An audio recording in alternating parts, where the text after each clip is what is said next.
Welcome to Turn a Page, the official comic book club for Nerd Initiative. Each week, the NI Bullpen will be covering the world of comics, talking to creators, deep diving into some fantastic stories, and much more. Now let's hand it over to the team and turn a page. And what is going on, everyone? It is Tuesday night, 8 p.m. Eastern Standard Time, and you are tuned into Nerd Initiative Streaming Network for another edition of Turn a Page, the official comic book club for Nerd Initiative. My name is Ken M. You know me as the host of the ODPH podcast, but I'm also Nerd Initiative's comics editor-in-chief. To my far left, you're right, because it's in his contract, he has to do his own intro. Coming at you live and direct straight from the ODPH studios. My name is Off the Cuff Tom, Nerd Initiative's pop culture connoisseur. And Ken, I believe we have a very special manwich going on tonight. Who's the cream filling in our sandwich here? Yes, joining us, he has been on the past episodes of the ODPH. He is one half of the first couple of cosplay. That's true. And he is also our resident comic shop manager.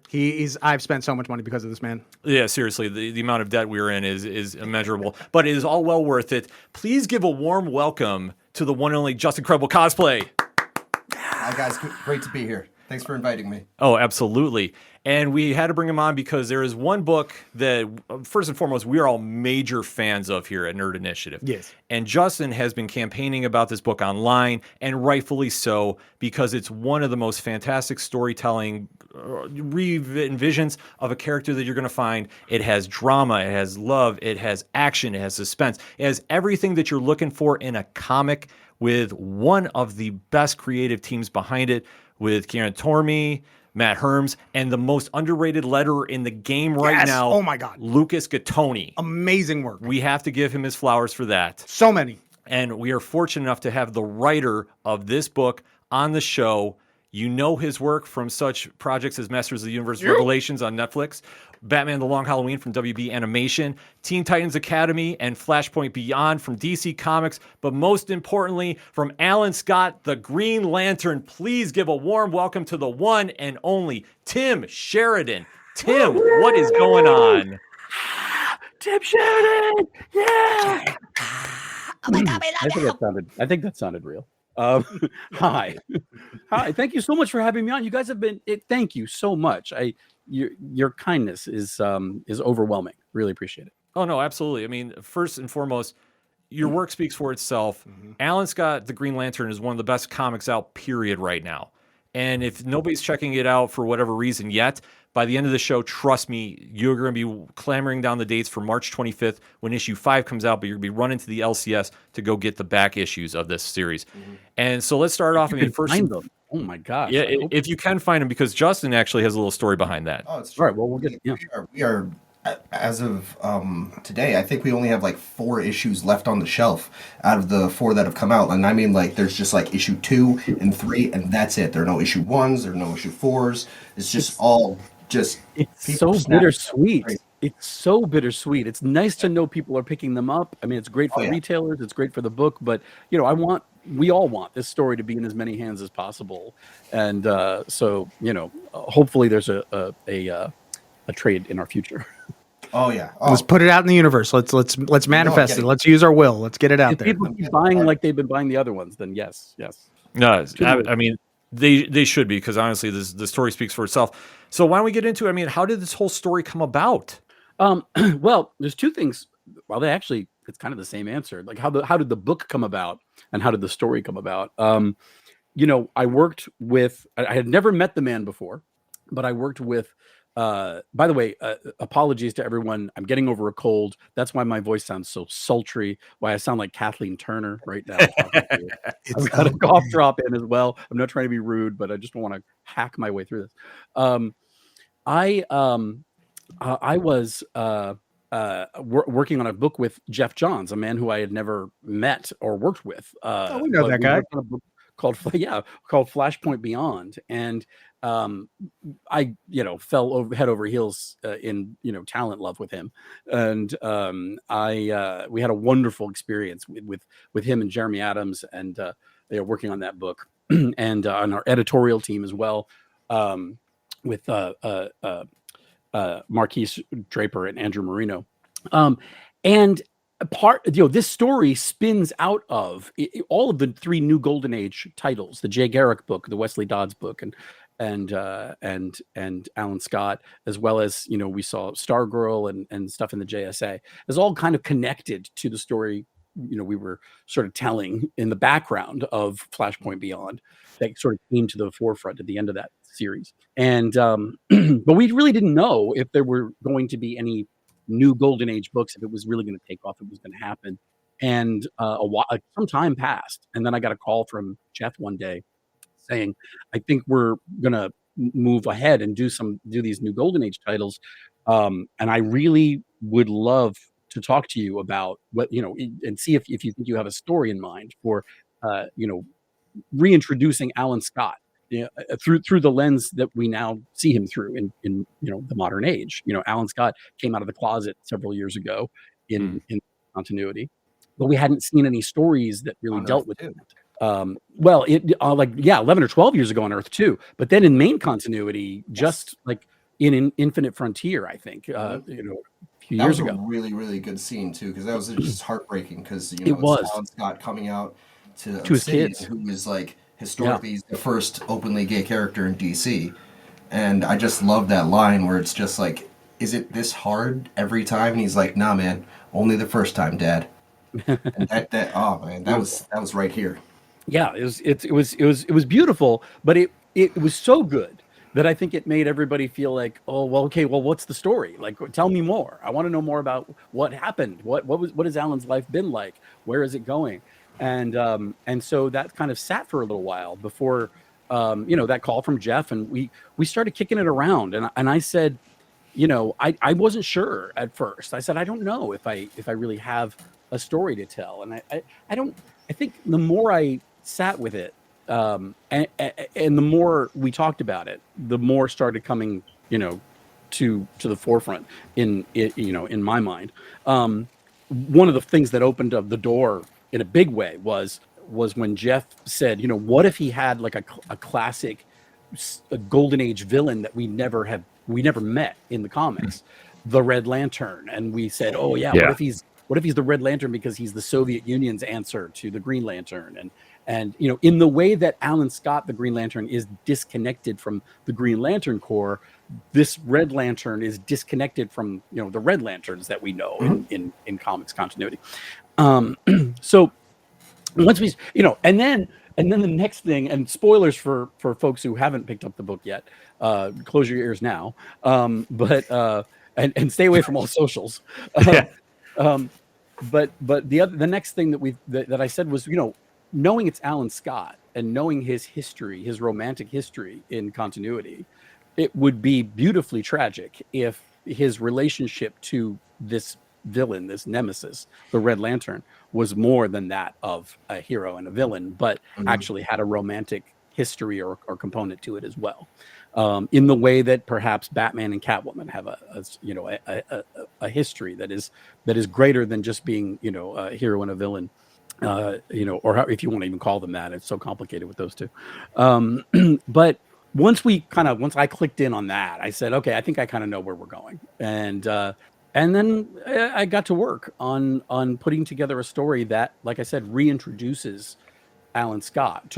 We took a look back. We started a little bit before his official origin that we saw in All American Comics number 16, and then kind of touched on those beats a little bit as well, and then have now been rooted in 1941, just after the formation of the Justice Society. So when I came in, I pitched the story out, and then we got to work. So interestingly enough, with reinvigorating the franchise, there's a few things that come along with this, especially with this whole 6-issue run. What was the Bible that you were able to twist a few pages with to add to it? And then also when Jeff and had repitched this, in reply, you're doing this wonderful donation to the Elton John AIDS Foundation.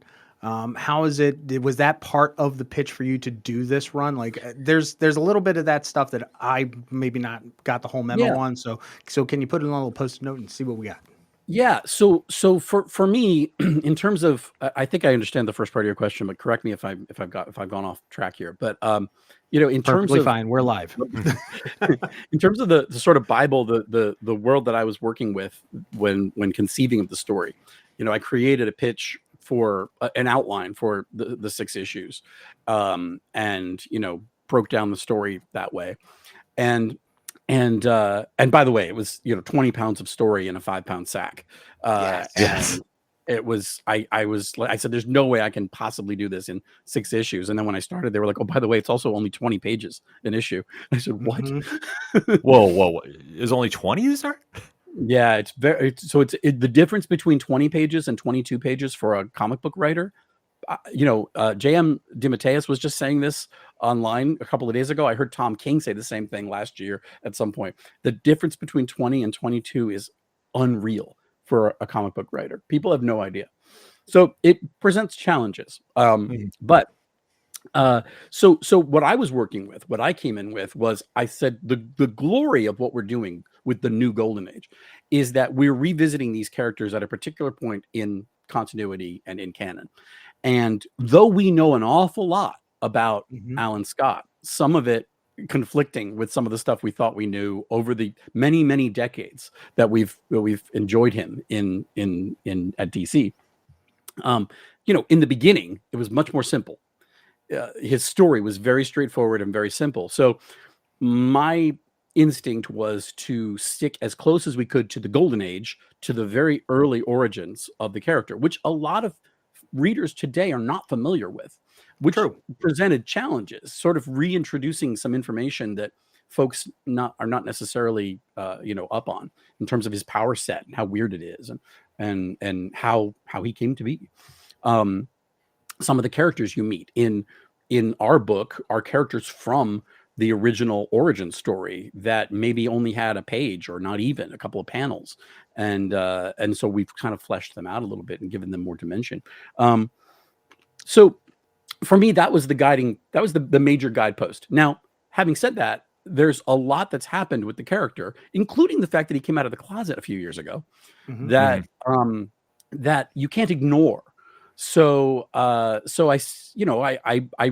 as much as I could, I've tried to stay true to as many of the major facets of who this character is, what he's been, what his adventures have been. I'm not I just have no interest in writing anything out of continuity, or redoing something or writing over something. In a perfect world, it all happened. And the beauty of the magic of the Emerald Flame and Alan's power set, and the fact that he's been around for 80 years or more, is that it affords you the opportunity to explain things away in a very easy way. To say, well, it's magic. There's not really a lot yes, it all happened because magic will allow for that. So as much as possible, I've tried to do that. Now, in terms of your other part of the question, the Elton John AIDS Foundation, that was something that came up. That was not part of the original pitch. It was something that came about when the preview pages for issue 1 dropped, and there were a lot of opportunistic folks online and on social media who used those pages and made up stories and told lies about what the book was going to be about, and to try to get clicks, I think. And there's a whole industry that just works off of that. And unfortunately, the folks who are victimized by that very often are already marginalized groups. And I felt like a lot of the people who this book represents, and who might pick up this book, who feel represented by this book, would see these things and feel like we're just repeating a refrain that we've heard before from people who have a political agenda. And I said, I wanted to get out and make a real statement to say, buy the heck out of this book, to prove people wrong, to say, hey, there's an audience out there. There are people who want stories like this, and who embrace a story like this, and think it has a place in comics.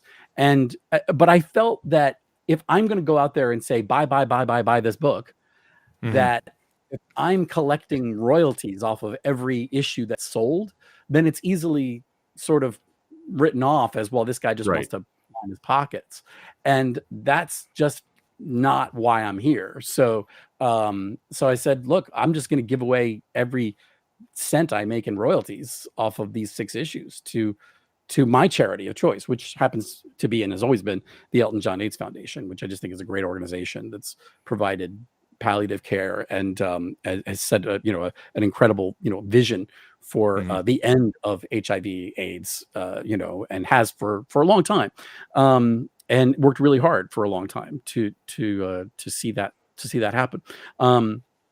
So that was where that came from. It wasn't part of the pitch. I didn't tell DC I was going to make that announcement. I just went out and did it, and then was hoping that it wouldn't make too many waves. It made a couple of waves though.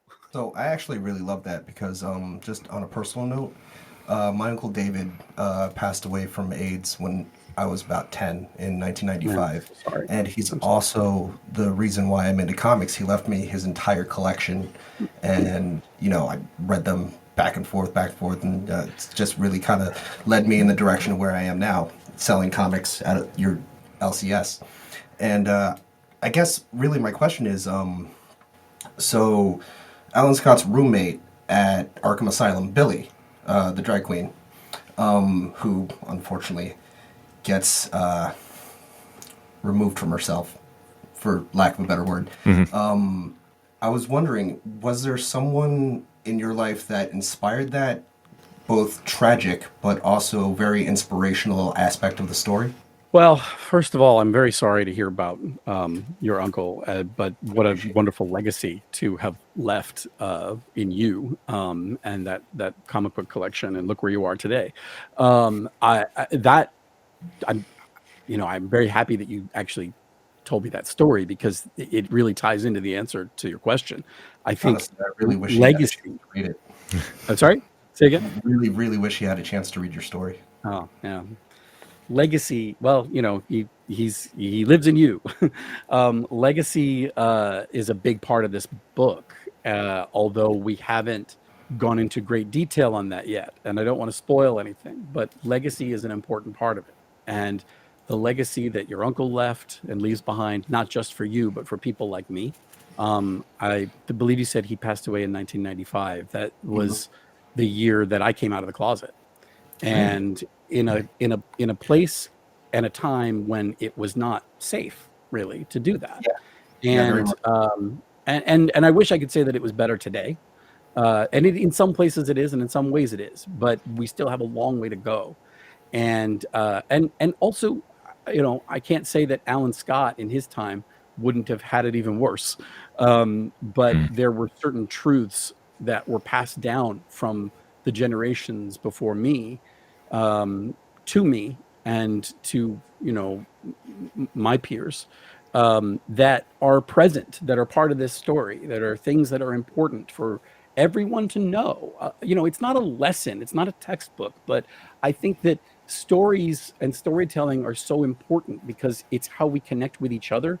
And when we feel like we don't understand each other, or we feel like we're very different or alienated from each other, we hear each other's stories. And if we hear things in those stories that we can identify with people that we never thought we would identify with, then a connection is made, and I think everybody gets better, and we all get more kind, and the world gets to be a better place, hopefully, because of it. Hopefully that's how this story will leave Alan Scott and his story in a place that gives us hope for the future, even though we're telling the story set in the past.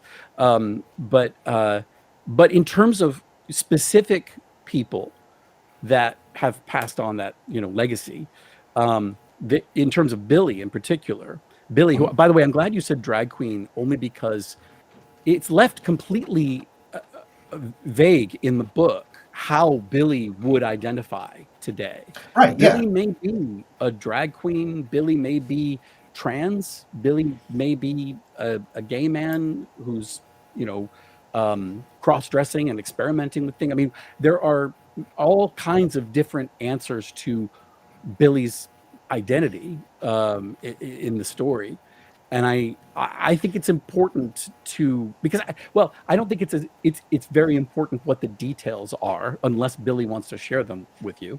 But the overarching important piece of Billy's story is that Billy is queer, and Billy is ostracized and ultimately victimized for her queerness, and in a very real way, in a way that historically is very accurate. Bill, by the way, this is a character that's based on the character Billings.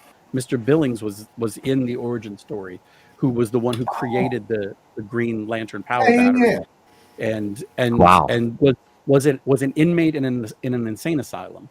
And when in the creation of the power battery, the lantern was miraculously cured. We've taken a slightly different spin on that. Obviously, there are people who believe at the end of issue 2 that Billy has been cured because of the process that they've put her through, the trauma that they've put her through. But you know, they're that's where we left off on Billy's story, and there's more, I'm sure, to tell. But specifically, I'm so sorry, long-winded answer. No, by all means. There are several people in my life who influenced how I approached writing the character Billy. Chief among them was someone who, I won't go into too much detail because he's no longer with us, but he really valued his privacy in a way that he was so mad if I went into too much detail. But he was a gay man who grew up. He was a generation before me, and he grew up in a different time, in a different place, and saw a lot of the things that I am trying to communicate and put on the page here, and communicated them to me. And I so this is in some ways a way of passing on the stories that he passed on to me. But he's not the only one. There are several others. There's a person in particular who I never really had much interaction with, who visually looks exactly like Billy, who I used to hang around with in bars in Los Angeles, and I would see her all over town. And it's funny to me that I didn't draw Billy, and Billy is very much Billings from Secret Origins 18 and All American 16. If you compare them, Kian has done a really good job of just sort of updating, but not too much, the character as they've always existed. And but every time it's remarkable, the likeness, and every time I see her in the book, I'm reminded of this very brave person, who I used to hang around with, back in my youth. Anyway, like I said, long-winded answer, but it's the point is, I think that the legacy, hopefully, that you'll see as we get through issue 5 and 6, especially 6, is, legacy is a huge part of this story, and it's a huge part of our life as human beings. Now, I can also speak as a queer person and say that legacy is really important for queer stories and queer people. But I think that's just, you can take out the word queer and insert any sort of adjective there. Any community, I think there is an importance to passing on our stories, to the next generation. And I'm very grateful that DC has given me an opportunity to do that. Yeah, I mean, I think DC has been, great about this too, because especially like it almost seems like it's almost a creator-owned book. I mean, just with the freedom that you've been allowed to do it. I mean, going to the editors with your pitch about this and then just putting it to paper. I mean, how's the conversation's been about that? Well, look. Here's the thing. The only creator-owned books are creator-owned books. I mean, the only books with the kind of just the kind of total freedom that you have in, anybody will tell you in comics, are going to be creator owned. But it's not that DC has put any shackles on me. In fact, quite the opposite. They've been incredibly supportive and and excited, and they dove in to this story head first. Andrew Marino has been a champion from day one, in editorial, and it's been a pretty remarkable experience in that respect. I chalk some of it up to when we first started. This was part of the New Golden Age initiative that Jeff Johns was overseeing, and he's since left DC and started his company, and but there was coming out of Flashpoint Beyond and going into this and having sort of Jeff in the background in the beginning, I think helped sort of lend some a little bit of legitimacy to feel like, okay, let's just let Tim cook. And and that was, and I know that Jeff was very supportive in that way in the beginning, so I'm very grateful to him for that. But I would say that in terms of and I wouldn't even say it's like restrictions, but in terms of guardrails that are up for me and have been in terms of writing this, it's more about the fans. When you have a character that has such a history and so many layers of canon, and sometimes conflicting layers of canon, there are fans who, and this is something I really learned on Masters of the Universe with Kevin Smith. When you have a property like this and a character like this that's been around for so long, fans have a lot of headcanon to try to make things make sense, stuff that doesn't make sense on the page, but you try to make sense out of it and tell the story to yourself in a way that you can make sense out of it. And there's no way that a creator can come in and reach into your head and pull out your particular headcanon and give it back to you exactly as you've envisioned it. So we do our best, and we try to. Sometimes we write from our own headcanon, patchwork quilt that we've put together. But it still gives you, knowing those things gives you a sense of what's important.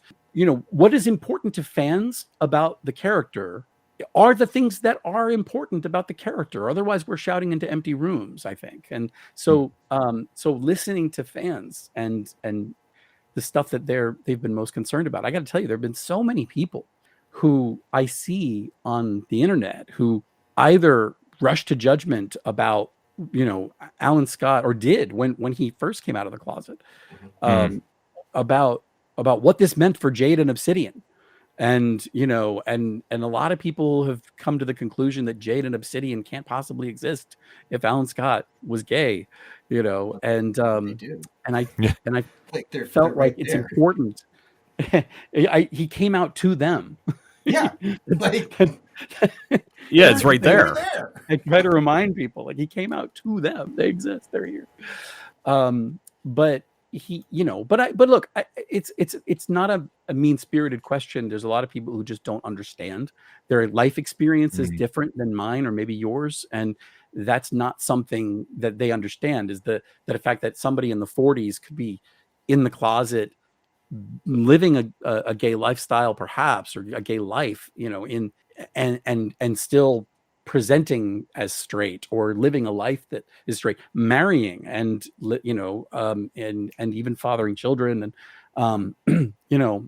Negative. That's how a lot of people live their life and got by. Not like that's. Go ahead, please. I was just going to say, a modern interpretation would be that we see on screen is Negative Man on HBO's Doom Patrol. Right. Yeah. Larry was in the closet the whole time, but he did have a family. He did have 2 kids. Yeah. By the way, speaking of Matt Bomer, I couldn't believe when this book came out was the same time that his show Fellow Travelers came out on Showtime.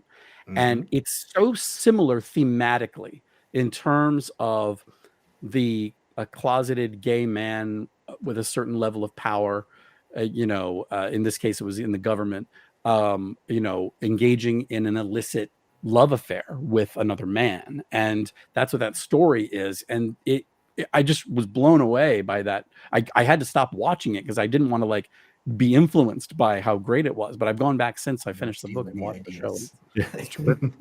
Say again? I didn't want to steal any ideas from them. Well, really, there was another, my comic book guy suggested a book called Parallel by Matthias Lehmann. I'm probably slaughtering his name, and I apologize, but it's an original graphic novel that is also has a similar. It's even like in the 1930s or 40s, and has a similar sort of theme to it. And I picked up a copy of it, and I started reading a couple pages. I said, I have to put it down because I'm not done writing Alan Scott yet, and I don't want to be influenced by these amazing stories, But there's so much. I feel like the universe is conspiring to tell our stories like this in a way, in this particular version and viewpoint on our story right now at this point in time.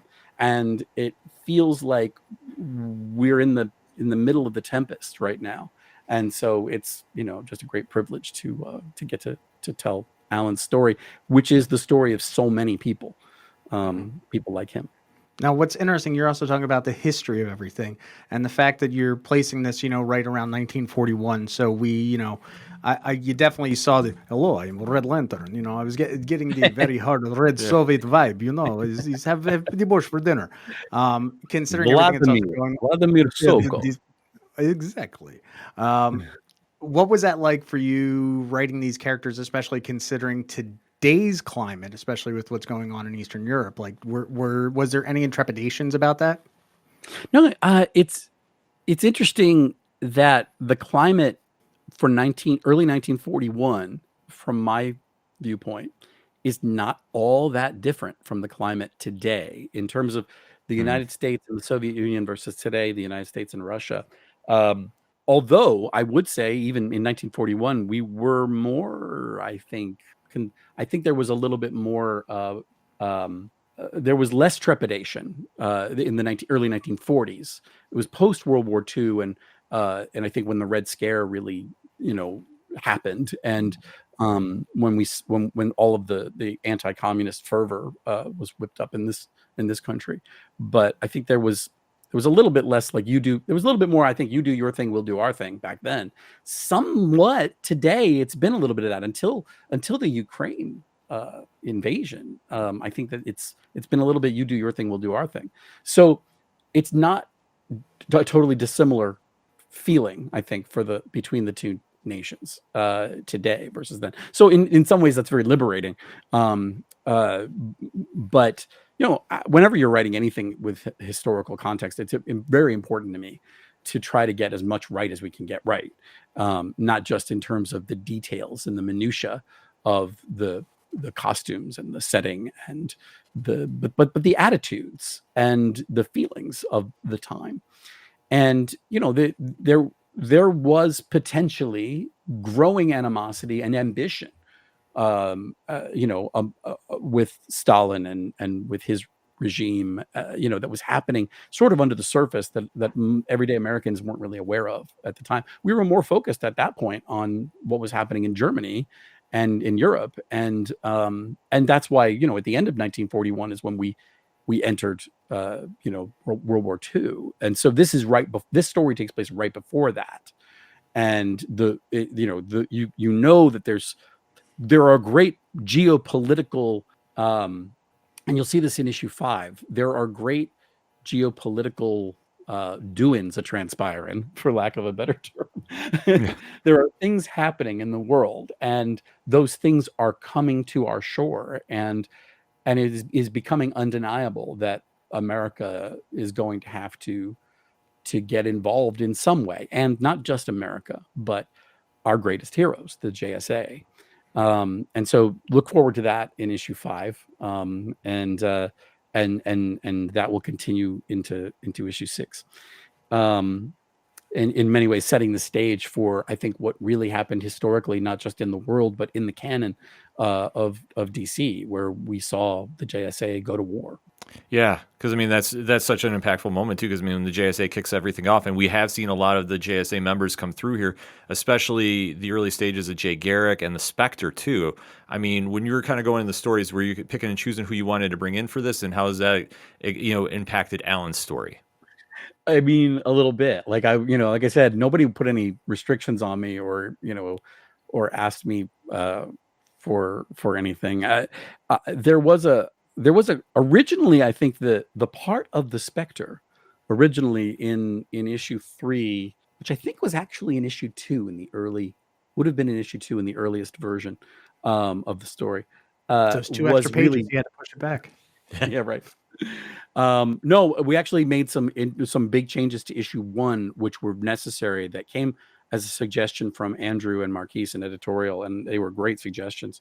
And it was about cutting back to 1941. There was a lot that took place in 1936 in that issue, and originally it was conceived to take place in 1936. And they were like, well, we really need to get the 1941 story started in issue 1, so let's sort of find ways to jumpstart that and put that in.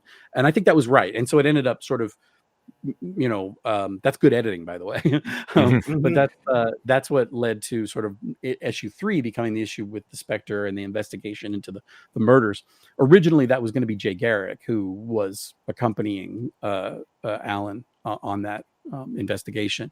But as I got into it, and as I got into writing the story, the idea of resurrection became a big part of the story. And if I've given a new shine to anything in Alan Scott's origin story, and like I said, I'm not here to change and upend anything, but if I put a new spin on anything, it is this, and it is that Alan died in the train wreck that took the life of Jimmy Henton and everyone else on board that train, that right before he was endowed with the powers of the Green Lantern.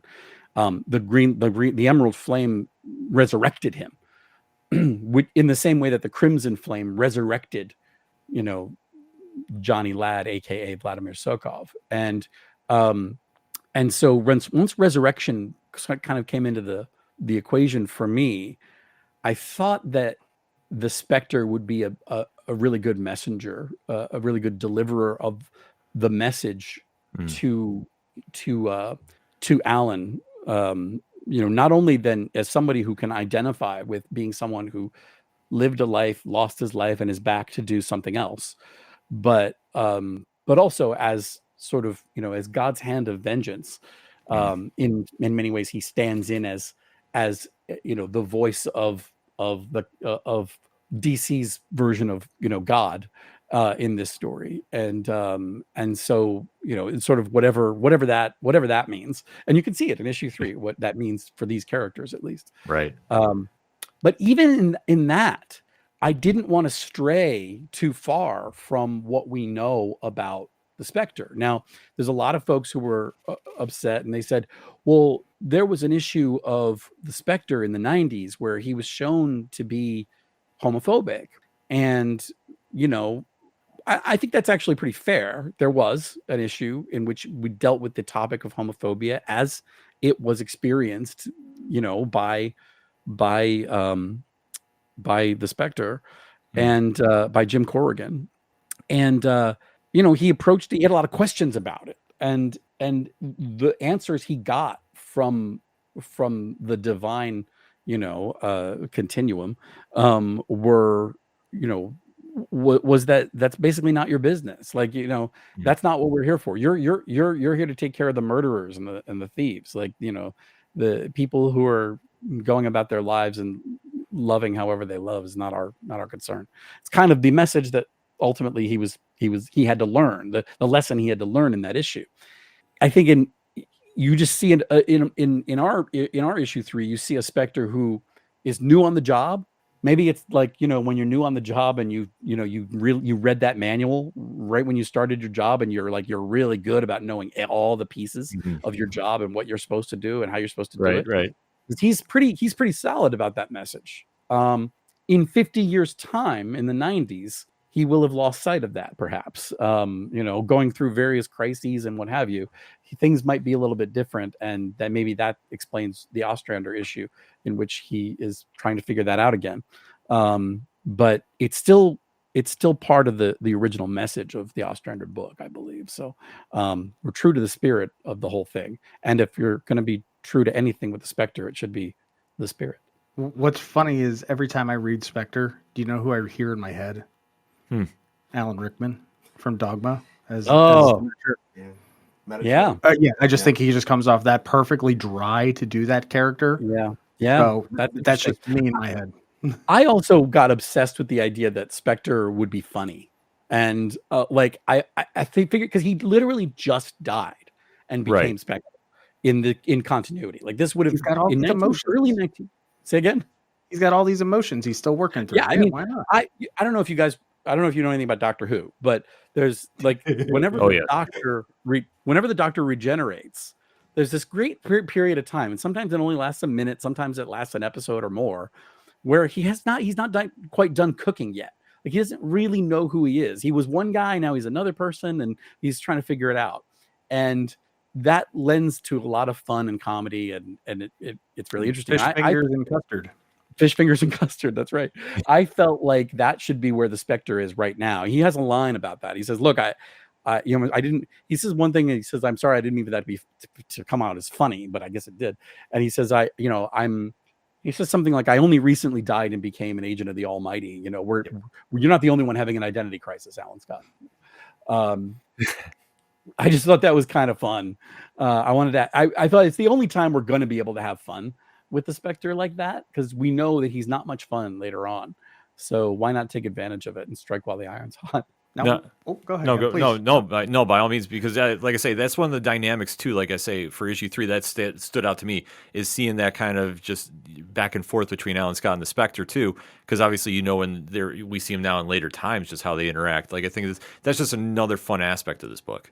Thank you. Yeah. I think they ended up being quite a little buddy cop duo. And if anything, if nothing else, that issue is definitely my pitch for, a Spectre miniseries. I would love to see Spectre in 1940, 1941.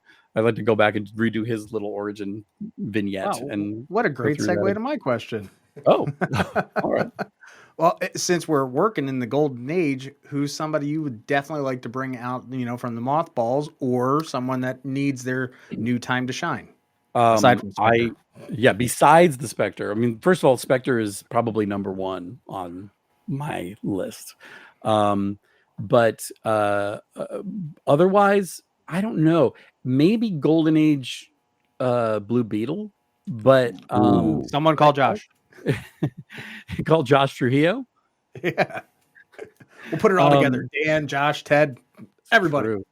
It's true. I love Josh, by the way. Josh is great. We've been friends for years. He's a great guy, and very talented. So I don't want to take Blue Beetle from him. I would say this. I think there are. I don't want to spoil anything for like pitches that I have out there in the world, but I will say this. I think there is room for, in a concept like the new Golden Age, I think there is room for one, if not two, Golden Age versions of heroes that we may know today. Not unlike the Red Lantern, Vladimir Sokov, that maybe we haven't seen their story before. I think there's a couple of folks who I would like to see a Golden Age incarnation of, who we've never gotten a Golden Age incarnation of. And this would be the place to do it. We can talk off camera. All right, perfect. Absolutely. Now I'm starting to get like, who would be great? I mean, all I'm hoping who is do you that, think? and I'll be honest, who I don't want. All right, because I think that where they stand is one thing, and I don't think that backdating these types of characters, because once I saw Red Lantern, I'm like, oh, okay. And my mind went straight to Blackest Night and everything that went, on with that. So I'm hoping we don't get oranges and yellows and purples and back then. I mean, I wouldn't mind like seeing Sayre Waverly or Waverly Sayre, because we actually live close to there, and we still don't understand why there was a lantern named Waverly Sayre. It was a one shot and back in the Wild Wild West. Just saying. Mm-hmm. He was a Green Lantern from Earth. Mm-hmm. But I personally don't want to see multicolored lanterns from the Golden Age. I'm liking what I got with red and green. I'm gonna go out there and say I disagree. That's fine. That's what we do. Here we go. Drama. Let's go. Fisticuffs. Yeah. Well, we already got Solomon Grundy, who's supposed to be like the agent of the Gray, which I thought was pretty cool when they did that in Earth 2. And I have to say, we did stretch continuity a little bit in including Solomon Grundy on page 1 of the Alan Scott book. You see him in a newspaper headline. Um, Solomon Grundy didn't appear in the comics until a few years after 1941, and but I am taking creative license on that one and saying maybe he was around a little bit more. You just didn't know. I mean, he's a zombie. He can be around for as long as he's been dead. As long as he was been not around a as long as Yeah. Cyrus Gold was in the swamp, I think, right? Yeah. Right. So wait, you say you disagree though. Is there do you disagree because there's a particular version of a lantern color that you'd like to see a golden age version of? Oh, well, so since Obsidian's powers are shadow based, the Black Lantern would still be very interesting from that perspective. And I don't know. I've always been a huge Green Lantern fan. I'm gonna get a little close to the camera for a second and show you this, which I'm particularly excited about. Yes. Yeah, Oh, yeah. wait. How long have you had that? I've been a huge Green Lantern fan for a very long time. I saw somebody making those online recently, and I need to reach out to him. They're beautiful. That's a beautiful. So I don't think he's making them currently, but I'm pretty sure that if you told him who you were, he would absolutely make you one, 100%. And I'll send you the information for him after the show. I can tell him who I was, but maybe I want to tell him who I want to be. That's fantastic. I don't have an Alan Scott ring. I'm so mad about it. We can work on. A friend of mine has been building one, has been making one for his own cosplay, and I'm watching, just drooling. And also this guy that I saw online he makes a Red Lantern ring as well. Yes, yeah. Alan Scott, Same guy.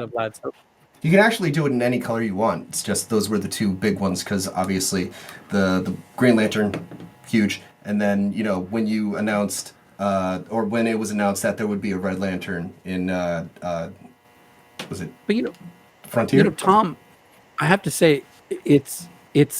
I think I can see what you're saying. Like I agree. Mm-hmm. Like there's something about the Red Lantern and this particular Red Lantern and being Red Lantern because he's the Soviet Union's version of the Green Lantern that like a lot of pieces come together and conspire to make that make sense in the continuity. And but if you started doing it with a lot of other ones, maybe it would get a little silly. Maybe. I don't know. It depends who did it. Yeah, I mean, I don't know. Like I say, there's so many like great characters you could use from that. Like I say, I mean, I would love to see like an orange one because I think like at that time you could do some really cool kind of double dealings in the 40s too, especially with just like how the United States is kind of forming, and like I say, in this next wave. And that's what I love about comics. We all can have opinions about it. We'll all still be friends. That's You don't necessarily right. have to follow along the emotional spectrum. It could be like anything. By the else. way, speaking of that, and again, I don't want to spoil anything, but issue 5, I know you guys have waited a while for this, but in issue 5, there is some more, shall we say, cosmic context that is brought to Alan's powers, the Emerald Flame, the Crimson Flame, all of that stuff that I know is probably, it's not hindering your enjoyment of the story, obviously, but it's stuff that maybe little questions have been popping up for you. Hopefully, we'll answer a few of those for you in issue 5. So please do check that out. Now, with all the issues that have been coming out, and you've had all these phenomenal covers that have been coming, and our guy in the chair has put up so many of them. David Tulaski with those A covers. Like, Yes. How Oh, beautiful. God. How beautiful are these covers? Fantastic. And I by the way, personally love the back toy covers are covers. incredible, or the variant covers are incredible too. But those Tulaski covers blow me away. Issue 1, I mean, it's reintroducing the character to the world. That's Nick Robles. I mean, these are to me instant classic covers. They're absolutely beautiful. Travis Moore, it's incredible. Yeah, look at that. That issue 2 cover knocked me out because it's not always the case that the cover gives you. It's not always the case that you can judge a book by its cover, right? You look at that cover for issue 2, the A cover from Tulaski, and it tells you what this issue. It tells you. It gives you the sense of what you're going to feel in this issue. It doesn't tell you a ton about the story in terms of the plot, but it tells you an awful lot about how you're going to feel, if you really open yourself up to that story. which is incredible, and it's an embarrassment of riches for a writer to to see these covers come in. I just can't believe how beautiful they are. Now, when it comes to that, when you were writing the scripts and all this beautiful art that keeps coming up, what is it Well, for you that, did you really have to, put a side on there that says scene in the library, this, that, and the other thing? Or did you just let your guys go and see what they were able to bring out and then you tweaked it from there? yeah, some writers, I guess, do it differently. I come from the world of animation. That's where I started my career. And I'm accustomed to writing a blueprint for the movie in my head. So the movie that's in my head, I will try on the page to describe to you in as much detail as I can without bogging it down, the important details or some of the interesting flourishes that I've seen in my head that will help inspire you, the artist, to bring this thing to life and realize it in a whole new way. Um, and what I told this to Kian, I tell this to Kian at the beginning of every issue as we're working, I put it in the script, or I'll tell him, I'll text him. And I say this to every artist I ever work with, is you can throw all the description that I've put in there out the door. You can even pitch me on getting rid of dialogue. And, like in a perfect world, the art is so good, you can just throw out all the balloons because the art tells the whole story and you don't even need balloons. That's a difficult task and not everybody, could ever achieve that. But sometimes you get one. Sometimes I'll get a panel and I'll be like, take the balloon out. We don't need it anymore because, what's here is so perfect. And communicates even more than what I can do in a balloon. So I will say, throw it all out, but I put it here for you to tell you the movie that's in my head and hopefully to inspire you to envision a whole new take on the movie. And if you're stuck on something, I would hate to not give you details, and ideas for a panel and have you be stuck on it for 2 days, rather than if I just told you, yeah, this is probably just at a desk, it's a close-up on a hand and he's doing this or whatever, that might open up the door to creativity for the artist to say, oh no, wait, I know how to do this. So I just think that's the way we collaborate. That's the best way we can work. And some artists work well that way. Some artists don't want to work that way. With Kian in particular, that's how we've worked. I'll put too much information in every panel description, and certainly too much dialogue. And then I will also go in.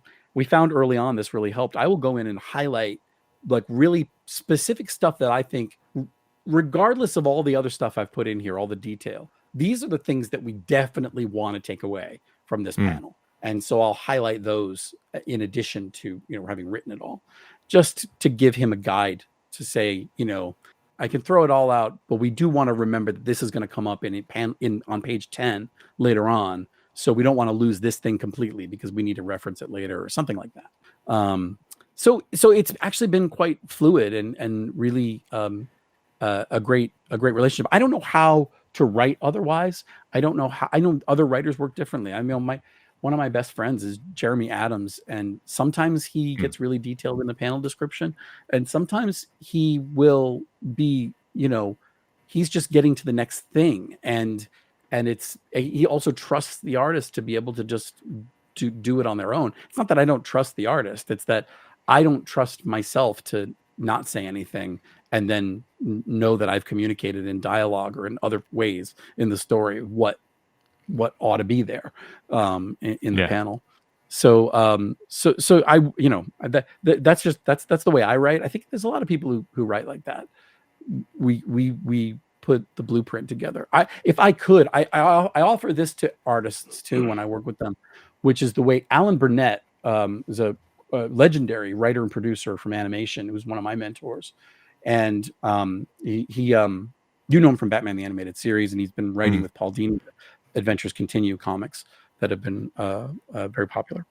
Alan, when I first embarked on writing comics, I asked for his advice, and he said, try to keep it to 5 panels a page, which everybody says, and that's great advice. And he said, also, if you find you're uncomfortable, just write it like a teleplay, write it like a screenplay.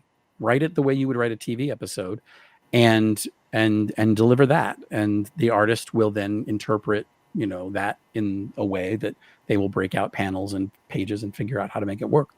That's a big ask for an artist, Right. to say, here's a format you're not accustomed to working in, translate it.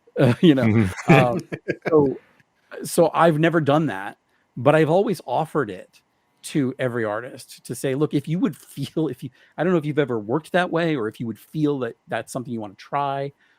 I certainly feel more comfortable writing in a screenplay format than I do writing in the comic book format that I use, which is an adapted version of the way Jeff Johns writes a comic script, which is random because I before I ever met Jeff, I was given a sample of a script that he had written for Shazam, and I used that as my sort of baseline and have tweaked it a little bit, but not much. I mostly write the way Jeff writes. By the way, I gave the same script to Jeremy Adams when he started on Flash, and the Jeff script. And so the both of us were writing very much in the style that Jeff writes in. So then when we started working on Flashpoint Beyond, I've never asked Jeff, but I can only imagine that whenever we would turn in pages, and share them with each other, when he would get pages from us, it must have been very easy for him to read because it was in his style, Right. the way he would put the page together.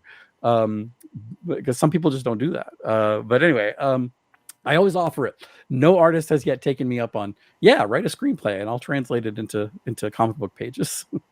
Someday, maybe. Oh yeah, you got to put that karma out there, because definitely, like I say, this story is just prime example. Like, you got to be doing that, and obviously with this story too, I know it's only scheduled to go 6 issues. Can we expect maybe another Alan Scott story down the road? I don't know. Excuse me. I told you it was coming. Knock on wood. Knock on wood. Yeah, I don't know. Knock on wood. No wood. Knock on wood. Bad. Listen, speaking of, you'll notice there's been precious little discussion of Alan Scott's weakness to his ring's weakness to wood. We have. What's that? We have. You've noticed? Here's the thing. That's, speaking of future stories for Alan Scott, that is it's a very interesting, I'm sure there's a really interesting story to be told. And there have been interesting versions of why that is, why that weakness exists for him. For me, in 6 issues and 20 pages an issue, to tell that part of his story, I felt was stopping us dead. It was stopping the story dead, to do a thing that was ultimately maybe just going to come off as sort of Easter eggy or fan servicey. And I made a decision at a certain point to, if it came up organically, then we would include something in the story about that. But otherwise, I wasn't going to hold myself to having to explain that or talk about the wood weakness, the wood impurity, I guess. So if I could interject real quick, I have a so obviously comic book guy. I talk about comics all day long. We theorize, we come up with like crazy, ideas on how things should work. And I always had this thought about why wood specifically, and it's both simple and kind of complex at the same time. But if you think about it, so Alan's, he's set in the 40s, right? And he's fighting against like mostly gangsters, mobsters, stuff like that. And the weapons they usually have are like guns or chains or lead pipes or baseball bats, right? Mm-hmm. So, they come at him with the gun, bullets bounce off him. They come at him with the chain, does nothing. They come at him with the lead pipe, does nothing. They hit him with the baseball bat. Oh my God, it took him out. Mm-hmm. But there's also a lot of talk about how the emerald flame is the flame of life, right? And of those objects, the baseball bat is the only organic object. So it's the only thing that's ever been alive. So in my mind, it's not necessarily anymore. It isn't anymore. But it's even dead. Then, a dead piece of wood still has life within it with the bacteria and the things that are like living inside of it, etc. And it was always in my mind that Alan's ring just can't affect living things like that. Like anytime he uses the ring to burn or create fire, it never necessarily burns anyone. And anytime I see him kill someone in the Golden Age, it's always they fall off of a building or a Ferris wheel or something. They never get killed by the ring itself. They get killed by the environment around them, Circumstances. the circumstances. Again, it's very interesting. You tell me you haven't read issue 5 yet, but there I swear I haven't given it to anybody. Green Lantern. I've read a lot of Green Lantern. well, there's a couple of things in issue 5 that might help point you, in a similar direction, and Okay. All right. that might you might consider line up with your views on that. I like that. But all in all, by the way, the other thing was, look, everybody's gonna, once Alan Scott came out of the closet, everybody has been making jokes about his weakness to wood, and we all knew that was ha ha ha, funny. Everybody made the joke. The joke is played out. It's played out. Yeah. It was funny. Even I laughed. I probably made the joke in the beginning too. I've had weak moments like that, but I just it's just not worth getting into all of that in this book for me. There are bigger fish to fry at this point, but that's not to say if we've written it out. It's not that it's not part of his story. It is very much, in my mind, part of his story. But Alan is figuring out his powers in this book. He doesn't know. He doesn't have a guide. He doesn't have guardians. He doesn't have anyone teaching him or telling him, what this is. He hasn't yet. The closest thing he has now is Vladimir. Say again? He and Hal Jordan have that in common. Right. The closest thing he has now, I mean, although Hal gets, eventually he gets trained. Yeah. But there is nobody to train Alan Scott. So he's getting some information from Vladimir. And he's going to get some more information as well in issue 5. But he's still figuring it all out. And I think there are lots of ways in which, not knowing what your weaknesses are might allow you to avoid being weakened by them or being weak to them. And once he learns about what they are, then that's when they're going to become a problem.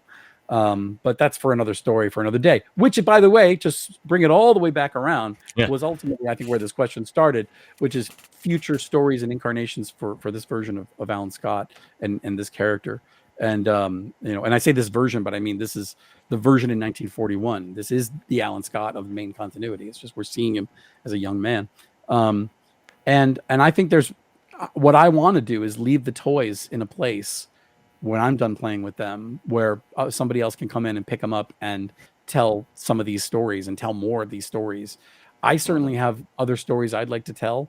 But there's a lot of other folks too, who you should have their voices, added into that chorus. And, so I hope that there will be more. I really do. I hope that this book has, look, Alan Scott didn't have a title for like almost 75 years. Yeah. Until this story. And and the fact that that I go into my local comic shop, I can't find a copy of issues 1, 2, 3, or 4. That's the story, at least all over my town, and it's probably the story in a lot of towns, because people have responded to it. They've picked it up, and it means the world to all of us who've worked really hard on this story. But it also is an indicator that maybe there's life in these golden age heroes yet. Maybe there'll be more stories in the future. Let's hope. This whole series has been such an incredible read, from honestly issue 1 to now, and what's coming out in issue 5, dropping at the comic shops on March 25th. We can't stress that enough. And honestly, if you have not picked up this series, by the time you get done watching this on YouTube or in podcast form, make sure you run out to your comic shop, see if you can get some copies, because they are selling like hotcakes. You don't want to miss out on what's going on with this, because this is truly one story that just stands out from everything else on the shelf right now. If you like action, you like adventure, you like romance, drama, there's a QR code above Tom right now that's comicshoplocator.com. So there's no excuse for you not to go. Click that, find out where your comic shop is, run down there and demand that they have this series in stock, and literally buy as many copies as you can, because this is something truly special and is well worth the addition to your collection. Tim, I know we're running up. Go there on March 26th though. Don't go on Monday. Go on Tuesday the 26th. That's when it'll be out. We're so excited we won it now, damn it. Yeah, listen, I go I the day before. I want it out there now too, but I won't. I don't want people showing up on the 25th being disappointed. Yes. Well, see, I get so excited. I just got to pregame it out for the night before, like to make sure the alarm is set for the 26th. And obviously go out and go get as many copies as you can. Tim, thank you so much for taking the time out to talk with us. We have the links for you and the Elton John's AIDS Foundation in the liner notes of this YouTube show, and it will be in the podcast form as well. That's great. Thank you so much. This has been a great conversation. And again, thank you so much for everything, for your kindness. It's been incredible. Oh, absolutely. Thank you so much. For Tom and Justin, thank you guys for coming on the show. My name is Ken M, and we're going to end this like we always do. When you're at the comic shop and you have a great issue in your hand, such as Alan Scott, the Green Lantern, and you see somebody struggling to find something, hand yours off to them. Tell them to turn a page. We'll see you next time.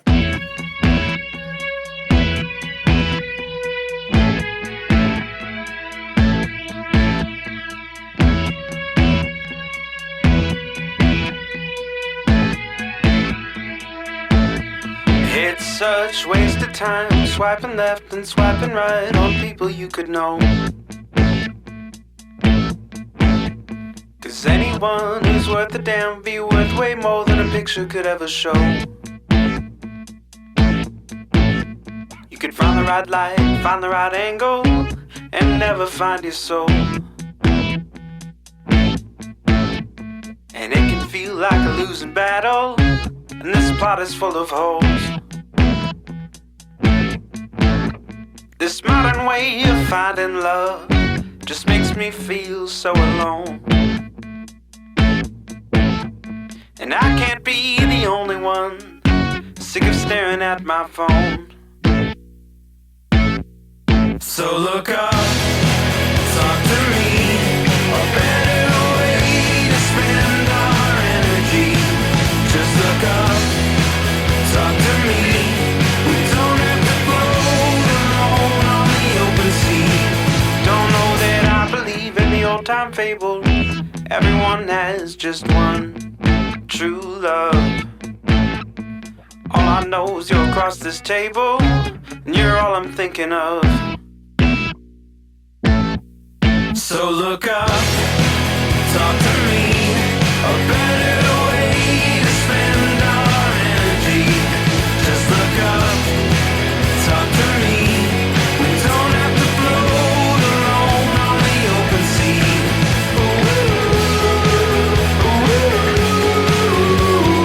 Talk to me.